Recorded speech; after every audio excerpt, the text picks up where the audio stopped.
Të nderuar shikuesi, përshëndes, do t'jemi së bashku në minutat e ditarit informativ, ku ndër të tjera do të ndiqni. Bashkia e Dropullit ka përfituar 2.885.000 euro nga projekte ndërkufitare të Bashkimit Evropian gjatë viteve të fundit.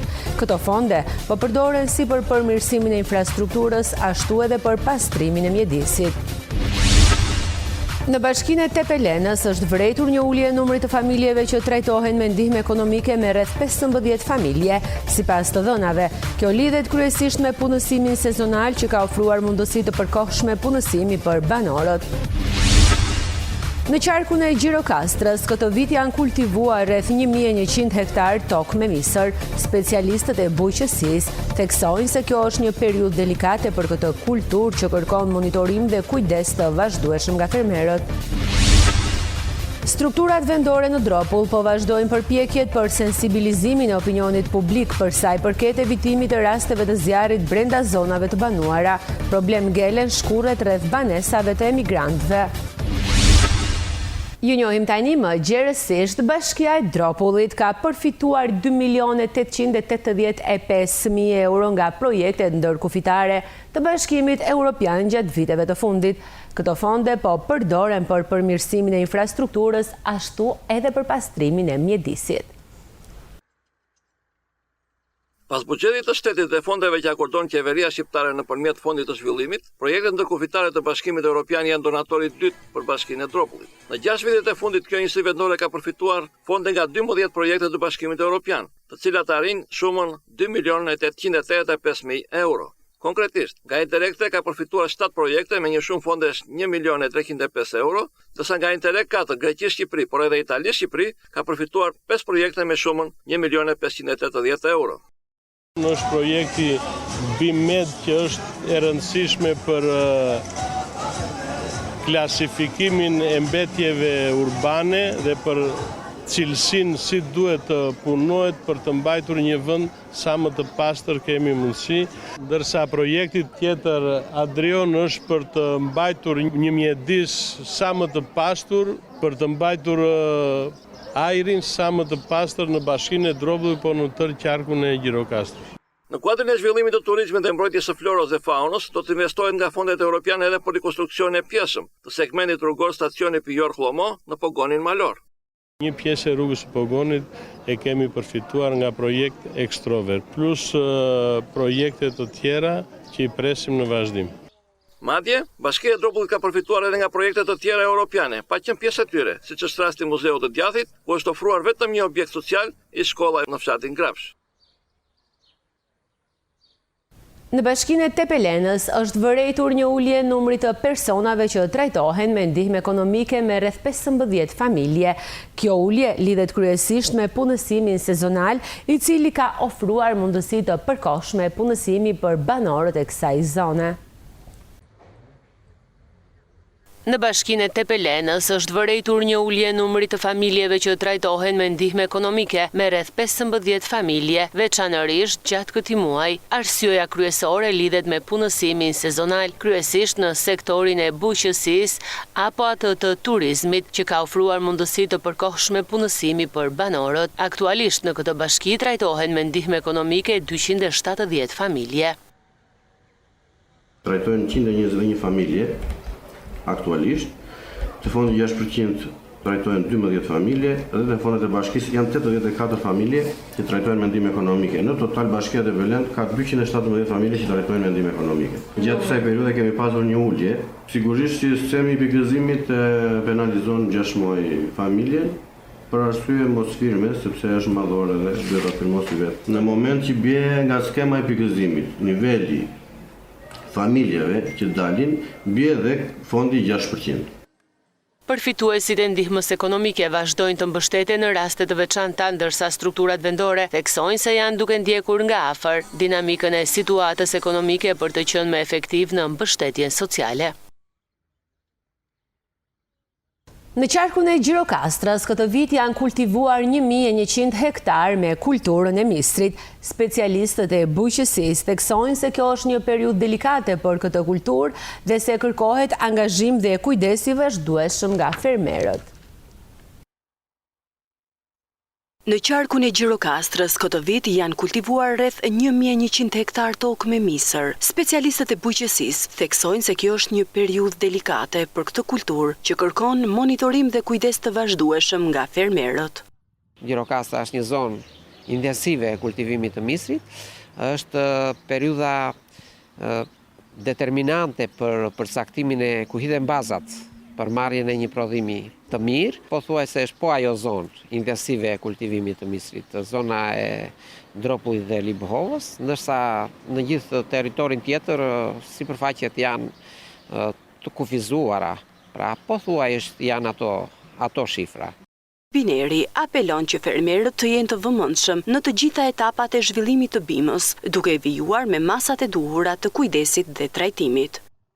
Duke ndjekur dhe parametrat klimatik, temperaturën në rreshjet, kërkohet një monitorim i vazhdueshëm. Tani është periudha që duhet të kryhet të gjitha proceset e tjera, shkriftimet, ndjekja e curisë fitosanitare, pasi tani dëmtimet janë shumë të mëdha në rast se një insekt, një dëmtues shfaqet, ndërsa për problemin e ujitjes tani është një periudhë e qetë për kulturën e misrit, pasi edhe temperaturat dhe ato pak rreshje që kanë rënë, pasi rreshjet kanë qenë vazhdueshme, por me sasira jo të konsiderueshme, pra situata është optimale, regjimi ujor. Në rang qarku, kultivimi i misrit përfshihet në aktivitetin e rreth 20 fermerëve të mëdhenj dhe 60 fermerëve të vegjël, pavarësisht interesit të qëndrueshëm në 5 vitet e fundit sipërfaqet e tokës së mbjellë me misër kanë mbetur thuajse të pandryshuara. Strukturat vendore në Dropull po vijojnë përpjekjet për sensibilizimin e opinionit publik për sa i përket shmangjes së zjarreve brenda zonave të banuara. Problem ngelen shkurret rreth banesave të emigrantëve. Zjarret e vitit të kaluar në kodrat dhe zonat e banuara të fshatrave të Dropullit kanë lënë një shije të hidhur tek opinioni publik. Nga ana tjetër, strukturat vendore mbase kanë krijuar një përvojë të vyer për evitimin e vatrave të zjarrit. Banorët e 41 fshatrave në 3 njësitë administrative të Bashkisë së Dropullit tashmë janë në ankth. Banorët janë të shqetësuar për ekzistencën e disa shkureve apo barrave të këqija brenda zonave të banuara në fshatra. Njëkohësisht, policia bashkiake po vazhdon përpjekjet për sensibilizimin e opinionit publik. Si çdo vit ne kemi bërë lajmërimet nëpërmjet kryeplegjeve dhe fletëve të njoftimit që në periudhën e barit të kenë shumë kujdes nga zjarret. Gjithashtu shërbimet e policisë bashkiake dhe strukturave të tjera të bashkisë janë në terren për të vëzhguar dhe për të sensibilizuar banorët.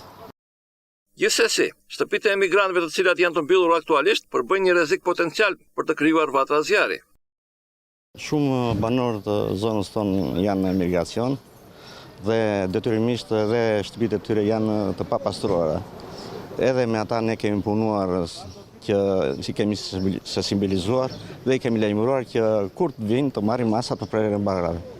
Nga ana tjetër, qendra operacionale që u krijua nga Ministria e Mbrojtjes në Kranet të Finikit për të përballuar fatkeqësinë natyrore në disa bashki të jugut, përbën një garanci më shumë edhe për banorët e Dropullit. Bashkia e Këlcyrës ka nisur pastrimin dhe mirëmbajtjen e kanaleve vaditëse në të gjithë territorin e saj. Sipas të dhënave nga bordi i kullimit në këtë bashki, deri tani janë pastruar rreth 25 kilometra kanale, ndërkohë që puna do të vijojë përgjatë gjithë sezonit në të gjitha njësitë administrative. Bordi i kullimit në Bashkinë e Këlcyrës ka ndërmarrë masa konkrete për përmirësimin e ujitjes së tokave bujqësore gjatë sezonit të verës. Vullnet Kasaj, përgjegjës i këtij institucioni, shpjegon se deri tani janë pastruar dhe rehabilituar rreth 25 kilometër të kanaleve vaditëse, pjesa më e madhe e tyre, me funksion të rëndësishëm në mbështetjen e fermerëve vendas. Ka nisur rehabilitimin dhe pastrimin e kanaleve në Bashkinë e Këlcyrës, në njësinë administrative Suk, njësinë administrative Ballapan, njësinë administrative Dëshnic. Janë marrë masa për pastrimin e kanaleve dhe duke i vënë gjitha në funksion plot të komunitetit. Vështirësinë kemi pasur në kanalet e Ballapanit dhe të Sukës, sepse atje kanë dhe një inertet na vijnë sipër. Bashkia Këlcyr mbetet e angazhuar për të vijuar me investime në infrastrukturën bujqësore në funksion të zhvillimit rural, shton më tej Kasaj. Jemi në punime sipër për mirëmbajtjen dhe vazhdimin e punës, ndërkohë që në Bashkinë e Këlcyrës është bërë dhe një ndryrje për rehabilitimin e plotëve në vënien në funksion të kanalit, duke bërë atë funksional, ka pas problematika dhe ti ndër vite. Ndërhyrjet përfshin jo vetëm pastrimin nga mbetjet dhe depozitat e baltës, por edhe rikonstruksionin e segmenteve të dëmtuara, duke rritur ndjeshëm efikasitetin e shpërndarjes së ujit në parcelat bujqësore.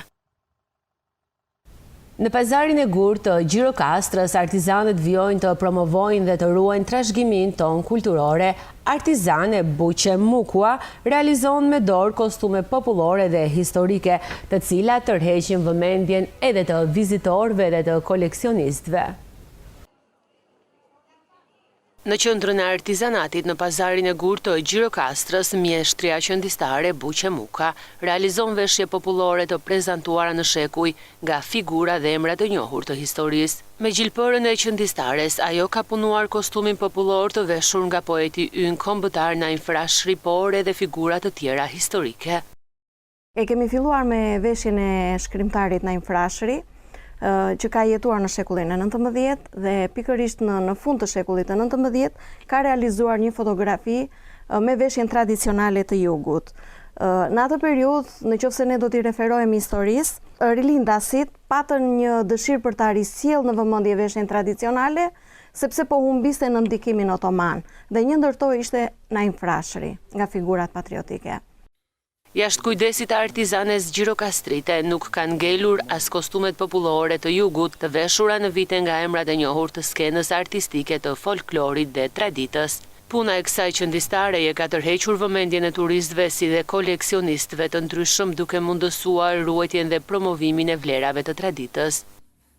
Na është dashur të punojmë veshjen e Lord Byron Aliut, Ali Pashës, pastaj kemi kaluar me veshjen e Laver Bariut. Edhe kjo prapë si një kërkes nga ana e të interesuarve për një veshje tradicionale përmetare. Dhe kemi gjetur fotografitë e vjetra të Laverit në për festivale të ndryshme, e kemi marrë si pikë reference dhe e kemi sjellë në vëmendje. Pjesa më e madhe e interesit është nga emigrantët.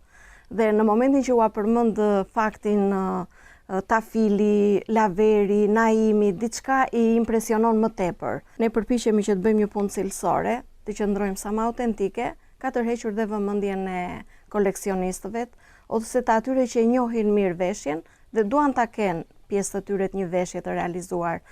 Kostumet popullore të krahinave të ndryshme të vendit spikasin me finesën e realizimit, duke prezantuar më së miri historinë dhe kulturën shqiptare.